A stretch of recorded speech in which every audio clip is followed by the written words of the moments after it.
Nanjing Massacre.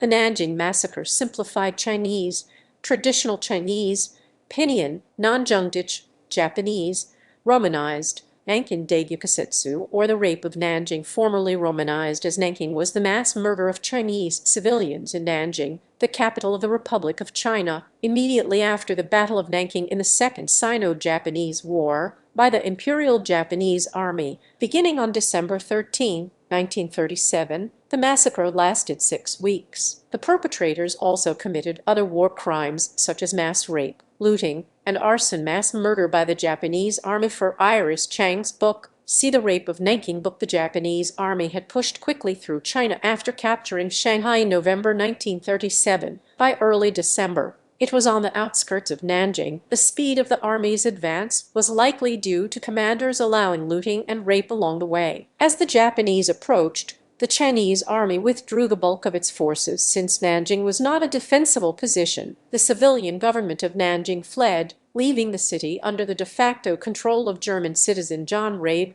who had founded the International Committee for the Nanking Safety Zone. On December 5, Prince Yasuhiko Asaka was installed as Japanese commander in the campaign. Whether Asaka ordered the rape or simply stood by as it happened is disputed, but he took no action to stop the carnage. First Japanese troops reached the city on December 13 and faced little resistance. The massacre began the same day, with Japanese troops running entirely unchecked. Chinese soldiers were summarily executed in violation of the laws of war. Women and girls were raped en masse, and looting was widespread. Due to multiple factors, death toll estimates vary from 40,000 to over 300,000, with rape cases ranging from 20,000 to over 80,000 cases. However, most credible scholars in Japan, which include a large number of authoritative academics, support the validity of the International Military Tribunal for the Far East and its findings, which estimate at least 200,000 murders and at least 20,000 cases of rape. Massacre finally wound down in early 1938. John Raby's safety zone was mostly a success and is credited with saving at least 200,000 lives. After the war, multiple Japanese military officers and Kihirota, former Prime Minister of Japan and Foreign Minister during the atrocities, were found guilty of war crimes and executed. Some other Japanese military leaders in charge at the time of the Nanjing Massacre were not tried, only because by the time of the tribunals they had either already been killed or committed seppuku ritual suicide. Prince Asaka, as part of the imperial family, was granted immunity and never tried. The massacre has remained a wedge issue between modern China and Japan. Historical revisionists and nationalists in Japan have been accused of minimizing or denying the massacre. Military situation. In August 1937, the Japanese army invaded Shanghai, where they met strong resistance and suffered heavy casualties. The battle was bloody as both sides faced attrition in urban hand-to-hand combat. By mid-November, the Japanese had captured Shanghai with the help of naval and aerial bombardment. The General Staff headquarters in Tokyo initially decided not to expand the war due to the high casualties incurred and the low morale of the troops. Nevertheless, on December 1, headquarters ordered the Central China Area Army and the 10th Army to capture Nanjing, then capital of the Republic of China. Relocation of the capital. After losing the Battle of Shanghai, Chiang Kai-shek knew that the fall of Nanjing was a matter of time. He and his staff realized that they could not risk the annihilation of their elite troops in a symbolic but hopeless defense of the capital. To preserve the army for future battles, most of it was withdrawn. Chiang's strategy was to follow the suggestion of his German advisors to draw the Japanese army deep into China and use China's vast territory as a defensive strength. Chiang planned to fight a protracted war of attrition to wear down the Japanese in the hinterland of China. In a press release to foreign reporters, Tang Shenji announced the city would not surrender and would fight to the death. Tang gathered about 100,000 soldiers, largely untrained, including Chinese troops who had participated in the Battle of Shanghai. The Chinese government left for relocation on December 1, and the president left on December 7, leaving the fate of Nanjing to an international committee led by John Rabe a German national, in an attempt to secure permission for this ceasefire from Generalissimo Chiang Kai-shek. Rabe,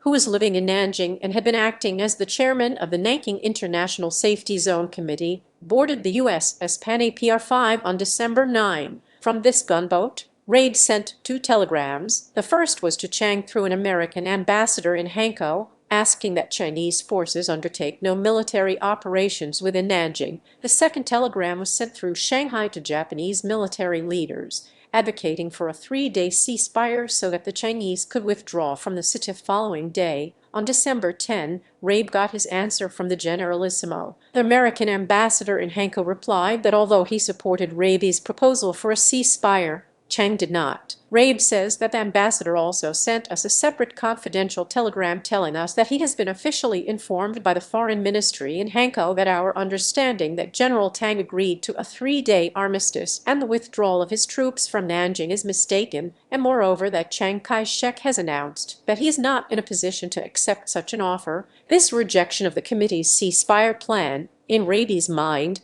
sealed the fate of the city. Nanjing had been constantly bombed for days, and the Chinese troops that remained there were disheartened and had taken to drinking before the city's inevitable fall. In December 11, Rabe found that Chinese soldiers were still residing in areas of the safety zone, meaning that it became an intended target for Japanese attacks despite the majority being innocent civilians. Rabe commented on how efforts to remove these Chinese troops failed and Japanese soldiers began to lob grenades into the refugee zone. An article on the contest to kill 100 people using a sword published in the Tokyo Nichi Shimbun. The headline reads, "Incredible record in the contest to cut down 100 people." Mukai noted both second lieutenants go into extra innings. The sword used in the contest is on display at the Republic of China Armed Forces Museum in Taipei, Taiwan. The massacre is generally described as having occurred over a 6-week period after the fall of Nanjing. The crimes committed by the Japanese army were not limited to that period. Many atrocities were reported to have been committed as the Japanese army advanced from Shanghai to Nanjing, according to one Japanese journalist embedded with imperial forces at the time. The reason that is advancing to Nanjing quite rapidly is due to the tacit consent among the officers and men that they could loot and rape as they wish. In his novel Akiryu Hite, Living Soldiers, Texas Ishikawa vividly describes how the 16th Division of the Shanghai Expeditionary Force committed atrocities on the march between Shanghai and Nanjing. The novel itself was based on interviews that Ishikawa conducted with troops in Nanjing in January. Perhaps the most notorious atrocity was a killing contest between 2 Japanese officers, as reported in the Tokyo Nichi Shimbun and the English-language Japan Advertiser. The contest, a race between the 2 officers to see who could kill 100 people first using only a sword, was covered much like a sporting event with regular updates on the score over a series of days. In Japan, the veracity of the newspaper article about the contest was the subject of ferocious debate for several decades, starting in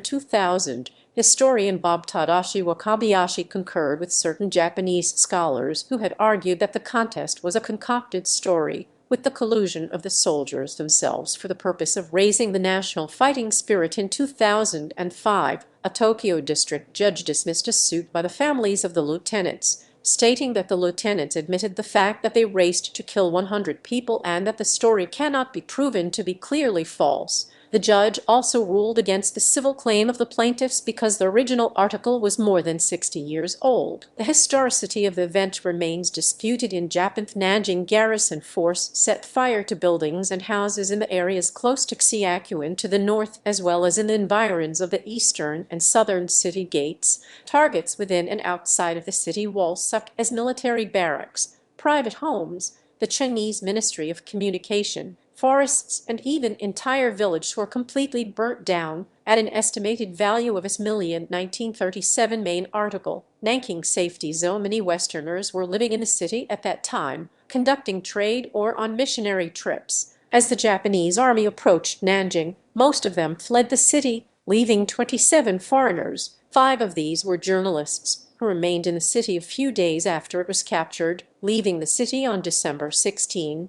15 of the remaining 22 foreigners formed a committee called the International Committee for the Nanking Safety Zone in the western quarter of the city. Businessman John Rabe was elected as its leader, in part because of his status as a member of the Nazi Party and the existence of the German-Japanese bilateral anti-Comintern pact. The Japanese government had previously agreed not to attack parts of the city that did not contain Chinese military forces, and the members of the committee managed to persuade the Chinese government to move their troops out of the area. The Nanking safety zone was demarcated through the use of Red Cross flags. On December 1, 1937, Nanjing Mayor Ma Chachin ordered all Chinese citizens remaining in Nanjing to move into the safety zone. Many fled the city on December 7, and the International Committee took over as the de facto government of Nanjing. Minnie Vautrin was a Christian missionary who established Ginling Girls' College in Nanking, which was within the established safety zone. During the massacre, she worked tirelessly in welcoming thousands of female refugees to stay in the college campus, sheltering up to 10,000 women. Prince Yasuhiko Asaka in a memorandum for the palace rolls.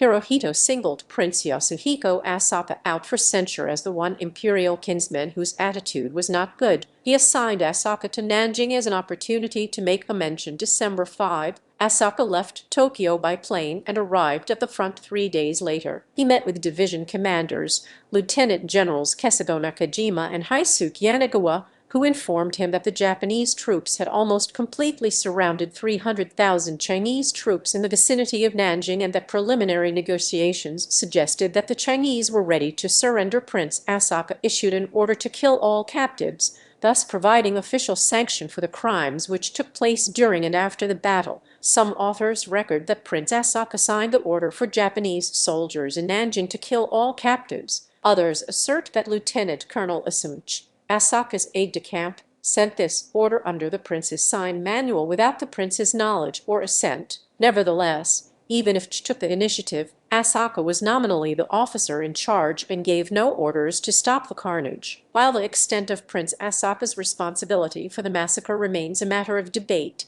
the ultimate sanction for the massacre and the crimes committed during the invasion of China were issued in Emperor Hirohito's ratification of the Japanese Army's proposition to remove the constraints of international law on the treatment of Chinese prisoners on August 5, 1937. Battle of Nanking. Main article: Battle of Nanking. The Japanese military continued to move forward, breaching the last lines of Chinese resistance, and arriving outside the city gates of Nanjing on December noon. On December 9, the Japanese military dropped leaflets into the city, urging the city of Nanjing to surrender within 24 hours, promising no mercy if the offer was refused. In the meantime, members of the committee contacted Tang and proposed a plan for a 3-day ceasefire, during which the Chinese troops could withdraw without fighting while the Japanese troops would stay in their present position. Joan Reid boarded the U.S. gunboat Panay on December 9 and sent 2 telegrams, one to Chiang Kai-shek by way of the American ambassador in Hankow, and one to the Japanese military authority in Shanghai. Wayne Matsui enters Nanjing. The Japanese awaited an answer to their demand for surrender, but no response was received from the Chinese by the deadline on December 10. General Wayne Matsui waited another hour before issuing the command to take Nanjing by force. The Japanese army mounted its assault on the Nanjing walls from multiple directions. The 16th Division attacked 3 gates on the eastern side, the 6th Division of the IL launched its offensive on the western walls, and the 9th Division advanced into the area in between. In December 12, under heavy artillery fire and aerial bombardment, General Tang Shengqi ordered his men to retreat. What followed was nothing short of chaos. Some Chinese soldiers stripped civilians of their clothing in a desperate attempt to blend in, and many others were shot by the Chinese supervisory unit as they tried to flee. On 13 December, the 6th and the 116th Divisions of the Japanese Army were the first to enter the city, facing little military resistance. Simultaneously, the 9th Division entered nearby Guangwu Gate, and the 16th Division entered the Zhongshan and Taiping Gates. That same afternoon, 2 small Japanese Navy fleets arrived on both sides of the Yangtze River. Japan's troops pursued the retreating Chinese army units, primarily in the Xiaquan area to the north of the city walls and around the Zijin Mountain in the east, although most sources suggest that the final phase of the battle consisted of a one-sided slaughter of Chinese troops by the Japanese. Some Japanese historians maintain that the remaining Chinese military still posed a serious threat to the Japanese. Prince Yasuhiko Asaka told a war correspondent later that he was in a very perilous position when his headquarters was ambushed by Chinese forces that were in the midst of fleeing from Nanjing east of the city. On the other side of the city, the 11th Company of the 45th Regiment encountered some 20,000 Chinese soldiers who were making their way from Xiakuan. The Japanese army conducted its mopping-up operation both inside and outside the Nanking safety zone. Since the area outside the safety zone had been almost completely evacuated, the mopping-up effort was concentrated in the safety zone. The safety zone, an area of 3.85 square kilometers, was packed with the remaining population of Nanjing. The Japanese army leadership assigned sections of the safety zone to some units to separate alleged plainclothed soldiers from the civilians. The number of Chinese soldiers in plain clothes that were executed is estimated to be around 4,000. Civilian evacuation. With the relocation of the capital of China and the reports of Japanese brutality, most of the civilian population fled Nanjing out of fear. Wealthy families were the first to flee, leaving Nanjing in automobiles, followed by the evacuation of the middle class and then the poor, while only the destitute lowest class, such as the ethnic Tankabok people, remained behind. 3/4 of the population had fled Nanjing before the Japanese arrived. Matsu's reaction to the massacre. On December 18, 1937, as General Iwayne Matsui began to comprehend the full extent of the rape, murder, and looting in the city, he grew increasingly dismayed. He reportedly told one of his civilian aides, "Now realize that we have unknowingly wrought a most grievous effect on this city. When I think of the feelings and sentiments of many of my Chinese friends who have fled from Nanjing and of the future of the two countries, I cannot but feel depressed. I am very lonely and can never get in a mood to rejoice about this victory. I personally feel sorry for the tragedies to the people, but the army must continue unless China repents. Now, in the winter, the season gives time to reflect. I offer my sympathy, with deep emotion, to 1,000,000 innocent people in New Year's Day." Over a toast he confided to a Japanese diplomat, "My men have done something very wrong and extremely regrettable." Matsu blamed the atrocities on the moral decline of the Japanese army, saying the Nanjing incident was a terrible disgrace. Immediately after the memorial services, I assembled the higher officers and wept tears of anger before them. As commander-in-chief, I told them that after all our efforts to enhance the imperial prestige, everything had been lost in one moment through the brutalities of the soldiers. And can you imagine it? Even after that, these officers laughed at me. I am really, therefore, quite happy that I, at least, should have ended this way, in the sense that it may serve to urge self-reflection on many more members of the military of that time. End of the massacre.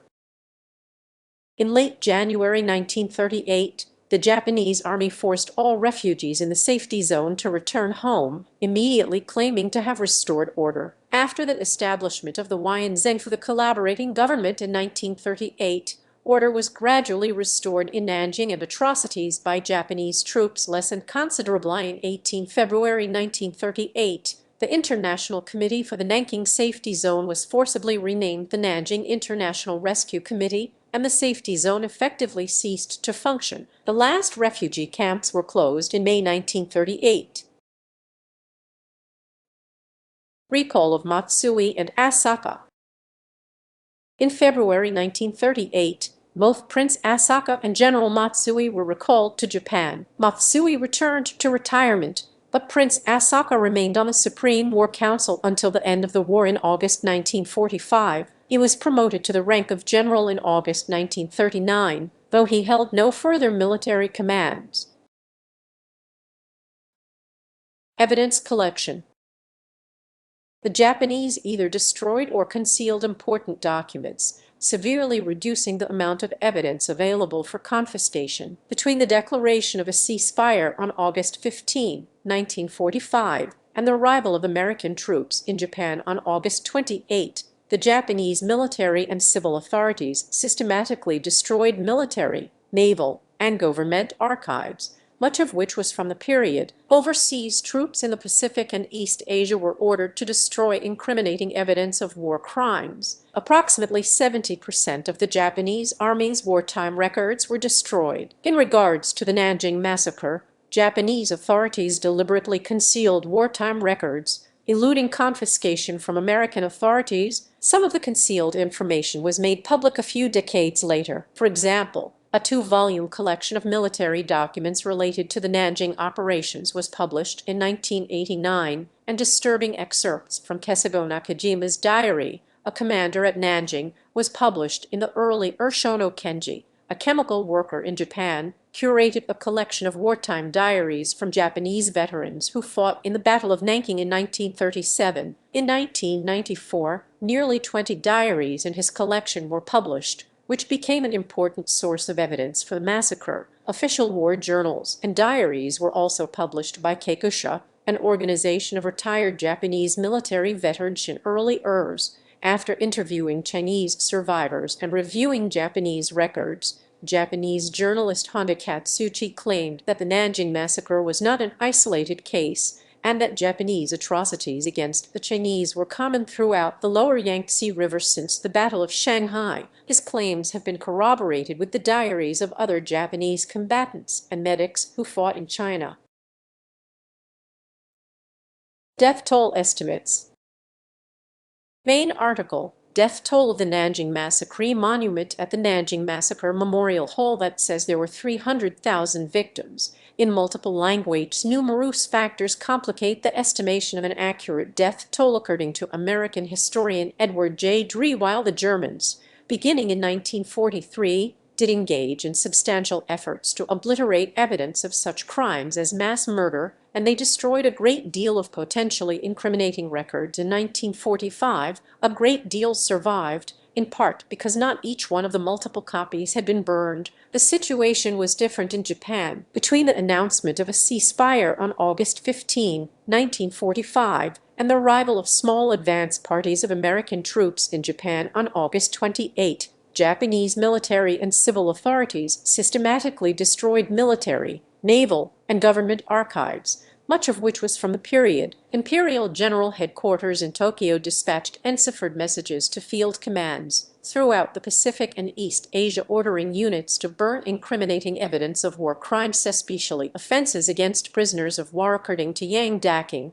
professor of history and international affairs at George Washington University. While it is standard practice for governments to destroy evidence in times of defeat, in the 2 weeks before the Allies arrived in Japan, various Japanese agencies, military in particular, systematically destroyed sensitive documents to a degree perhaps unprecedented in history. Estimates of the impact of the destruction vary. Tanaka Hiromi, a professor at Japan's National Defense Academy who has conducted extensive research into remaining Imperial Japanese Army and Navy documents in Japan and overseas, claims that less than 0.1% of the material ordered for destruction survived in 2003. The director of Japan's Military History Archives of National Institute for Defense Studies said that as much as 70% of Japan's wartime records were destroyed. Other factors include the mass disposal of Chinese corpses by Japanese soldiers, the revisionist tendencies of both Chinese and Japanese individuals and groups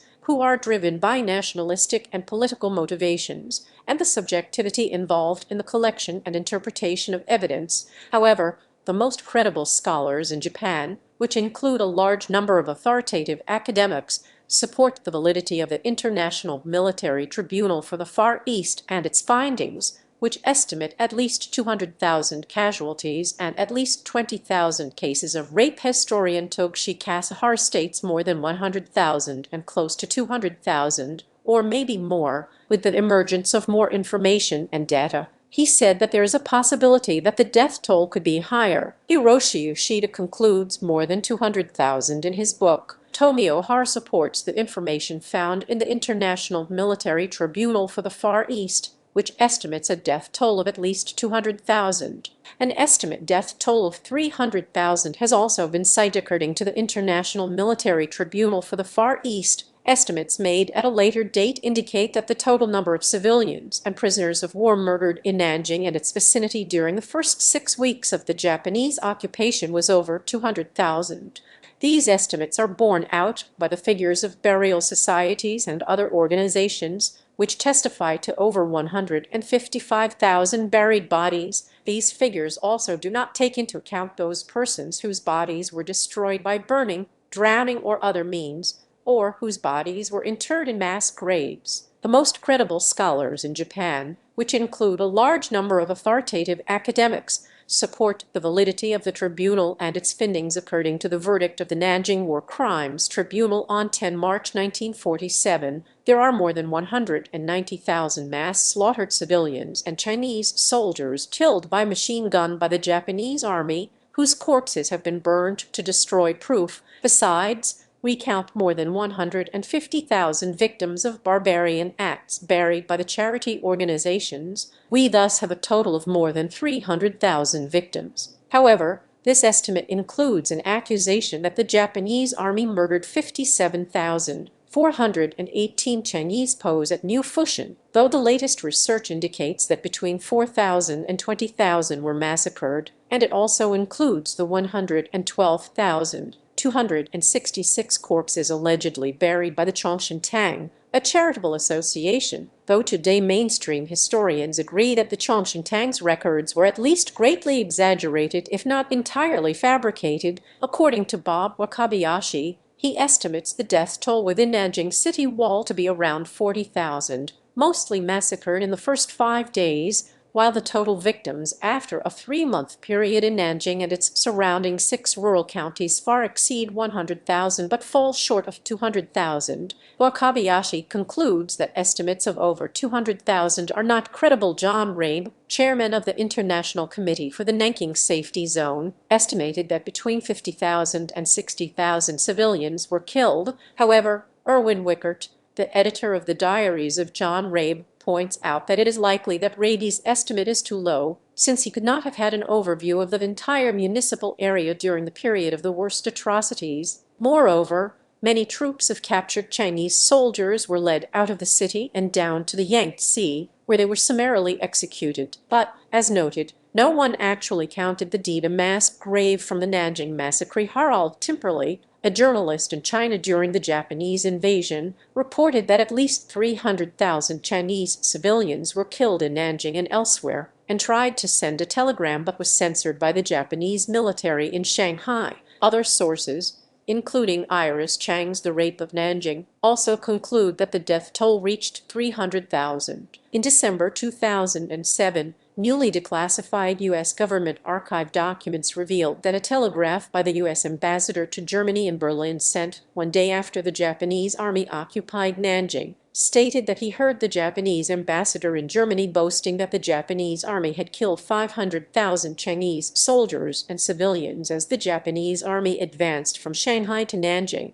According to the archives research, the telegrams sent by the U.S. diplomats pointed to the massacre of an estimated 500,000 people in Shanghai, Suzhou, Jiaxing, Hangzhou, Shenzhen, Wuxi, and Changzhou. According to documents in the UNESCO Memory of the World Register, at least 300,000 Chinese were killed in the 2010 Japan-China Joint History Research Committee meeting. Scholars from the Japanese side set the maximum possible number of civilian victims at 200,000, with estimates of around 40,000 or 20,000. The Chinese scholars of the committee maintained that at least 300,000 were killed. The duration of the incident is naturally defined by its geography. But earlier the Japanese entered the area, the longer the duration. The Battle of Nanking ended on December 13, when the divisions of the Japanese army entered the walled city of Nanjing. The Tokyo War Crime Tribunal defined the period of the massacre to the ensuing 6 weeks. More conservative estimates say that the massacre started on December 14,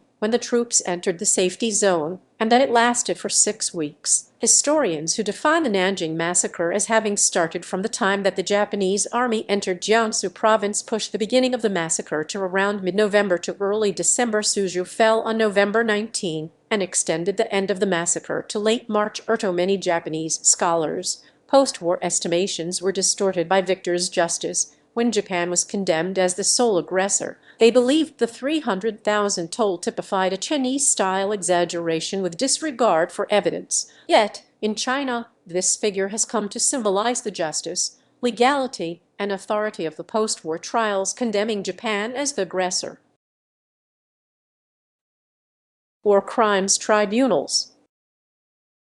Shortly after the surrender of Japan, the primary officers in charge of the Japanese troops at Nanjing were put on trial. General Matsui was indicted before the International Military Tribunal for the Far East for deliberately and recklessly ignoring his legal duty to take adequate steps to secure the observance and prevent breaches of the Hague Convention. Japanese military leaders in charge at the time of the Nanjing Massacre were not tried. Prince Kanzan Kotodo, Chief of Staff of the Imperial Japanese Army during the massacre, had died before the end of the war in May 1945. Prince Asaka was granted immunity because of his status as a member of the imperial family. Isamuch, the aide to Prince Asaka, and whom some historians believe issued the Kill All Captives memo, had committed seppuku ritual suicide during the Battle of Okinawa. International Military Tribunal for the Far East was convened at Ikegawa Court, formerly Imperial Japanese Army HQ building in Ikegawa, Tokyo. General Away Matsui, General Hisao Tani in May 1, 1946. SCP officials interrogated Prince Asaka, who was the ranking officer in the city at the height of the atrocities, about his involvement in the Nanjing Massacre, and the deposition was submitted to the International Prosecution Section of the Tokyo Tribunal. Asaka denied the existence of any massacre and claimed never to have received complaints about the conduct of his troops. Harald John Timperley's telegram of 17 January 1938 describing the atrocities. Prosecution began the Nanjing phase of its case in July 1946. Dr. Robert O. Wilson, a surgeon and a member of the International Committee for the Nanking Safety Zone, took the witness stand first. Other members of the International Committee for the Nanking Safety Zone who took the witness stand included Minor Cyril Bates and John McGee. George A. Fitch, Louis S. C. Smythe, and James McCallum filed affidavits with their diaries and letters. Another piece of evidence that was submitted to the tribunal was Harold Timperley's telegram regarding the Nanjing Massacre, which had been intercepted and decoded by the Americans on January 17, 1938.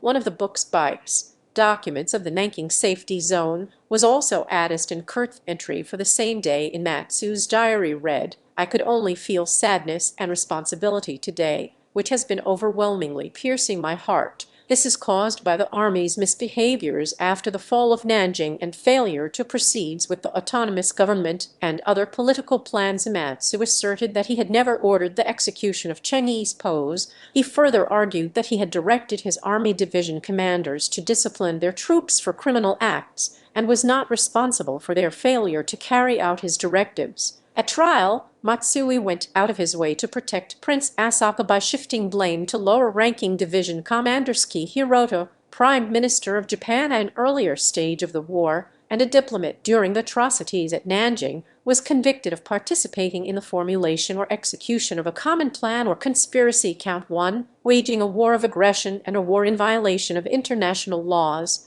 treaties, agreements, and assurances against the Republic of China. Count 27 and Count 55, Matsui was convicted by a majority of the judges at the Tokyo Tribunal, who ruled that he bore ultimate responsibility for the orgy of crime at Nanjing because he did nothing or nothing effective to abate these horrors. Organized and wholesale murder of male civilians was conducted with the apparent sanction of the commanders on the pretext that Chinese soldiers had removed their uniforms and were mingling with the population. Groups of Chinese civilians were formed, bound with their hands behind their backs, and marched outside the walls of the city, where they were killed in groups by machine gun fire and with bayonets. From judgment of the International Military Tribunal in November 12, 1948, Matsui and Hirota, along with 5 other convicted class war criminals, were sentenced to death by hanging. 18 others received lesser sentences. The death sentence imposed on Hirota, a 6-5 decision by the 11 judges, shocked the general public and prompted a petition on his behalf, which soon gathered over 300,000 signatures but did not succeed in commuting the minister's sentence. All of them were hanged on 23 December. Arisa Tani, a lieutenant general for the 6th Division of the Imperial Japanese Army, was tried by the Nanjing War Crimes Tribunal in China. He was found guilty of war crimes, sentenced to death, and executed by shooting on 26 April 1947. However,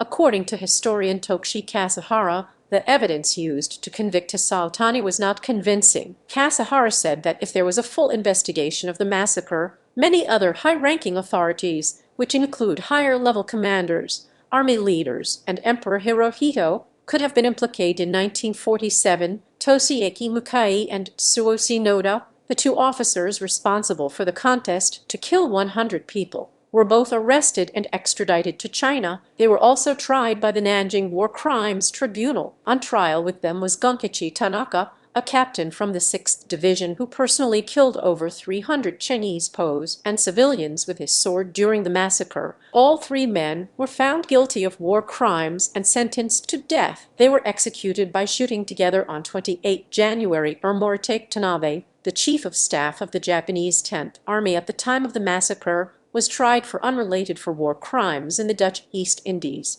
He was sentenced to death and executed in 1949. Memorials. In 1985, the Nanjing Massacre Memorial Hall was built by the Nanjing municipal government in remembrance of the victims and to raise awareness of the Nanjing Massacre. It is located near a site where thousands of bodies were buried, called the Pit of 10,000 Corpses Rinking. As of December 2016, there is a total of 10,615 Nanjing Massacre victim names inscribed on a memorial wall. In 1995, Daniel Kwan held a photo exhibit in Los Angeles titled The Forgotten Holocaust. In 2005, John Raby's former residence in Nanjing was renovated and now accommodates the John Rabe and International Safety Zone Memorial Hall, which opened in December 13, 2009. Both the Chinese and Japanese monks held a religious assembly to mourn Chinese civilians killed by invading Japanese troops. On December 13, 2014, China held its first Nanjing Massacre Memorial Day in October 9, 2015. Documents of the Nanjing Massacre have been listed on the UNESCO Memory of the World Registry. Anziji Nanjing Massacre Memorial in a statue titled Family Ruined in front of the Nanjing Massacre Memorial. Halyan Raby's former residence, now the John Rabe and International Safety Zone Memorial Hall in Nanjing, September 2010. Controversy. Further information. Historiography of the Nanjing Massacre. China and Japan have both acknowledged the occurrence of wartime atrocities before the Ers. China did relatively little to draw attention to the Nanjing Massacre. There was also virtually no public commemoration until after 1982. In her book Rape of Nanjing, Iris Chang asserted that the politics of the Cold War encouraged Chairman Mao to stay relatively silent about Nanjing in order to keep a trade relationship with Japan. Yung Chang, in John Halliday's biography of Mao, claims Mao never made any comment either contemporaneously or later in his life about the massacre, but did frequently remark with enduring bitterness about a political struggle between himself and Wang Ming, which also occurred in December 1937. Mei Zhaoa, the son of Mei Jua, a Chinese justice who was present at the Tokyo War Crime Tribunal, published an essay claiming that in the early Ers, Mei's father, inspired by the recent publication of a Japanese study on the destruction caused by the atomic bombs,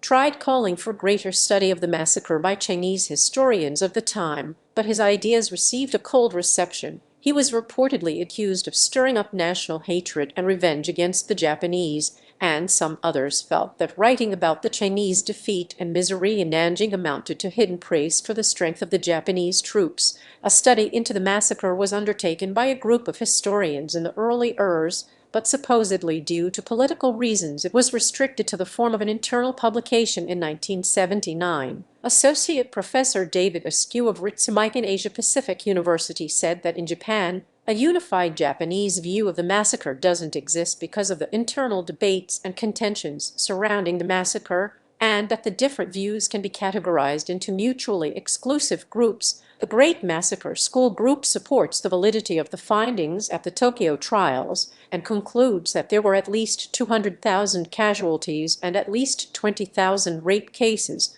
whereas the Illusion School Group rejects tribunal findings as victor's justice. According to him, of the two, however, The Great Massacre School is clearly the more sophisticated, counting among its members a large number of academics who bring a great deal of authority to their findings. The debate concerning the massacre took place mainly in the Urs. According to Higashioka no Shudo, he said that during this time, the Chinese government's statements about the event were attacked by the Japanese because they were said to rely too heavily on personal testimonies and anecdotal evidence. He further added that aspersions were cast regarding the authenticity and accuracy of burial records and photographs presented in the Tokyo War Crime Court, which the Japanese government claimed were fabrications by the Chinese government, artificially manipulated or incorrectly attributed to the Nanjing Massacre. During the Urs, Katsuchi Honda wrote a series of articles for the Asahi Shimbun on war crimes committed by Japanese soldiers during World War I, such as the Nanjing Massacre.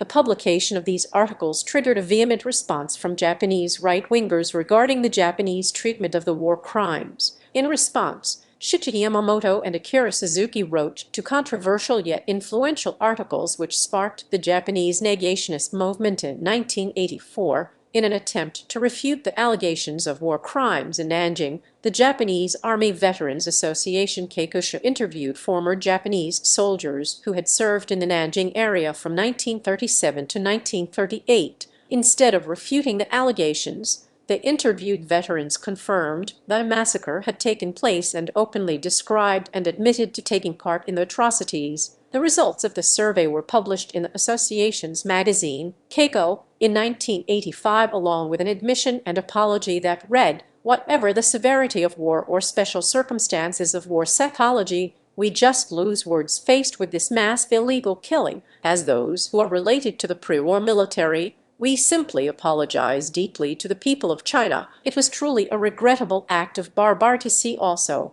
list of war apology statements issued by Japan on August 15, 1995, the 50th anniversary of the surrender of Japan. The Japanese Prime Minister Tomichi Murayama gave the first formal apology for Japanese actions during the war, offered his apology to all survivors and to the relatives and friends of the victims. That day, the Prime Minister and the Japanese Emperor Akihito pronounced statements of mourning at Tokyo's Nippon Budokan. Iris Chang, author of The Rape of Nanjing, criticized Murayama for not providing the written apology that had been expected. She said that the people of China don't believe that an unequivocal and sincere apology has ever been made by Japan to China, and that a written apology from Japan would send a better message to the international community. Main article, Nanjing Massacre denial. A faction of Japanese politicians who are unapologetic to the deaths in Nanjing have triggered a recurring point of tension in Sino-Japanese relations. In May 1994, Justice Minister Shido Nagano called the Nanjing Massacre a fabrication. In June 19, 2007, a group of around 100 Liberal Democratic Party (LDP) lawmakers again denounced the Nanjing Massacre as a fabrication, arguing that there was no evidence to prove the allegations of mass killings by Japanese soldiers. They accused Beijing of using the alleged incident as a political advertisement. In February 2012, Takashi Kawamura, mayor of Nagoya, told a visiting delegation from Nanjing that the massacre probably never happened. 2 days later, he defended his remarks, saying, "Even since I was a National Diet representative, I have said there was no massacre that resulted in murders of several hundred thousands of people." In February 24, 2012, Tokyo Governor Shintaro Ishihara denied the Nanjing Massacre. He alleged it would have been impossible to kill so many people in such a short period of time. He alleged a death toll of in February 3, 2014, Naoki Hikuta, a member of the Board of Governors of Japan's public broadcasting company, NHK, was quoted as saying the massacre never occurred. He said that there were isolated incidents of brutality but no widespread atrocity, and criticized the Tokyo trials. Figure of birth memory of the Nanjing Massacre has been a point of contention in Sino-Japanese relations since the early Urs. Trade between the two nations is worth over $200 billion annually. Despite this, many Chinese people still have a strong sense of mistrust due to the memory of the atrocity and failure of reconciliation measures. This sense of mistrust is strengthened by Japan's unwillingness to admit to and apologize for the atrocities. Takashi Yoshida described how changing political concerns and perceptions of the national interest in Japan, China, and the U.S. have shaped the collective memory of the Nanjing Massacre. Yoshida contended that over time the event has acquired different meanings to different people. People from mainland China saw themselves as the victims. For Japan, it was a question they needed to answer but were reluctant to do so because they too identified themselves as victims after the bombs. The U.S., which served as the melting pot of cultures and is home to descendants of members of both Chinese and Japanese cultures,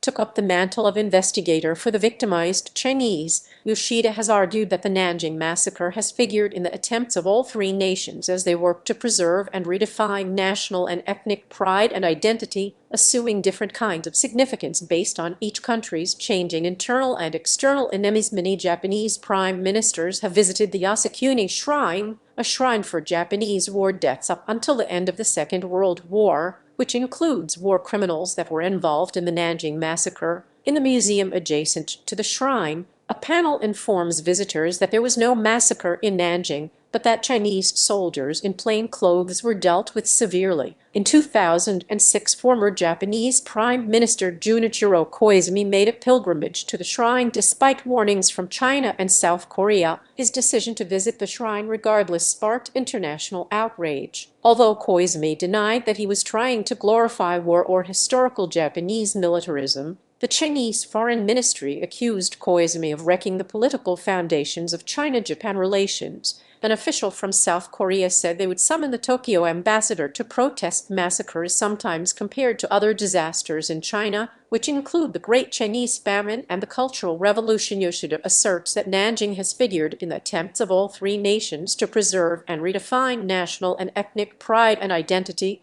assuming different kinds of significance based on each country's changing internal and external enemies. Main article, Japanese History Textbook Controversies Following the End of World War II. Some circles of civil society in Japan reflected on the extent of the massacre and the participation of ordinary soldiers. Notably, the novelist Hideyoshi wrote a novel, Time Jikin, in 1953, portraying the massacre from the point of view of a Chinese intellectual watching it happen. This novel has been translated into Chinese and Russian. Other eyewitnesses to the massacre also expressed their opinions in Japanese magazines in the ers and ers, but political shifts slowly eroded this tide of confessions in 21st century Japan. The Nanjing Massacre touches upon national identity and notions of pride, honor, and shame. Yoshida argues that Nanjing crystallizes a much larger conflict over what should constitute the ideal perception of the nation. Japan, as a nation, acknowledges its past and apologizes for its wartime wrongdoings, or stands firm against foreign pressures and teaches Japanese youth about the benevolent and courageous martyrs who fought a just war to save Asia from Western aggression. Recognizing the Nanjing Massacre as such can be viewed in some circles in Japan as Japan bashing in the case of foreigners, or self-flagellation in the case of Japanese. The government of Japan believes it cannot be denied that the killing of a large number of non-combatants, looting and other acts by the Japanese army occurred. However, the actual number of victims is hard to determine, according to the government of Japan. In the 2010 Japan-China Joint History Research Committee meeting, scholars from the Japanese side set the maximum possible number of civilian victims at 200,000, with estimates of around 40,000 or 20,000. The Chinese scholars of the committee maintained that at least 300,000 were killed. The range of the death toll estimated by Japanese historians is from tens of thousands to, according to a brief reference to Nanjing at the Yasukuni Museum in Tokyo, the Japanese general in charge gave his men maps showing foreign settlements and a civilian safety zone, and ordered them to maintain strict military discipline. The visitor is left to assume they did. The museum notes only that Chinese soldiers disguised in civilian clothes, which number around 4,000, were severely persecuted. His nationalist view does not, however, represent the widely shared understanding of what happened at Nanjing, as illustrated by Japanese textbooks. Rather different treatment of the atrocity. While the book's take on Nanjing is stilted and feels like the product of a committee, in various versions they acknowledge the deaths of thousands of Chinese, including women and children, as well as looting, arson, and assaults by Japanese soldiers. They do not mention sexual assault. Some conspiracy theories claim that the whole event was entirely made up by the CCP and Chinese nationalists as a weapon to attack Japan. deny the truth and facts of the war, and to indirectly justify China's discriminatory policies against minority groups in Xinjiang and Tibet. During this period, when the Japanese army occupied Nanjing, it killed a large number of Chinese and carried out looting, arson, and assaults. In regard to the number of victims of this Nanjing massacre, the Tokyo War Crime Trials later found it in excess of 200,000 and prosecuted Japan's responsibility severely, reads one Japanese textbook. Another history textbook prepared by the Japanese Society for History Textbook Reform, which had been approved by the government in 2001, attempts to whitewash Japan's war record during the Ers and early Ers. It referred to the Nanjing Massacre as an incident and glossed over the issue of comfort women. Indeed, there is only one sentence that refers to this event: they occupied that city in December. The Nanjing Massacre has emerged as one fundamental keystone in the construction of the modern Chinese national identity. Modern Chinese, including most citizens of the PRC, partially in Taiwan, Hong Kong, and overseas, will refer to the Nanjing Massacre to explain certain stances they hold or ideas they have. This national unifying event holds true to middle school educated peasants and to senior government officials. Remembrance of the massacre has evolved drastically in China until 1982. Mentioning of the massacre was suppressed in China because ideologically the communists would rather promote the martyrs of class struggles than wartime victims, especially when there were no communist heroes or any communists at all in Nanjing when the massacre happened. Only since the Ers, through the revisionist patriotic education campaign, the massacre has become a national memory as an episode of the century of humiliation prior to the communist founding of a new China. This orthodox victimhood narrative has become entwined with the Chinese national identity and is very sensitive to the revisionist sentiments from the far right in Japan, which makes the memory of the massacre a recurring point of tension in Sino-Japanese relations. After dock workers in Australia were horrified by the massacre and refused to load pig iron onto ships heading for Japan, leading to the Dalfram Dispute of 1938. Records. In December 2007, the PRC government published the names of 13,000 people who were killed by Japanese troops in the Nanjing Massacre. According to Xinhua news agency, it is the most complete record to date. The report consists of 8 volumes and was released to mark the 70th anniversary of the start of the massacre. It also lists the Japanese army units that were responsible for each of the deaths and states the way in which the victims were killed. Zhang Xianwen, editor-in-chief of the report, states that the information collected was based on a combination of Chinese, Japanese, and Western raw materials, which is objective and just and is able to stand the trial of history. This report formed part of a 55-volume series about the massacre, the collection of historical materials of Nanjing Massacre,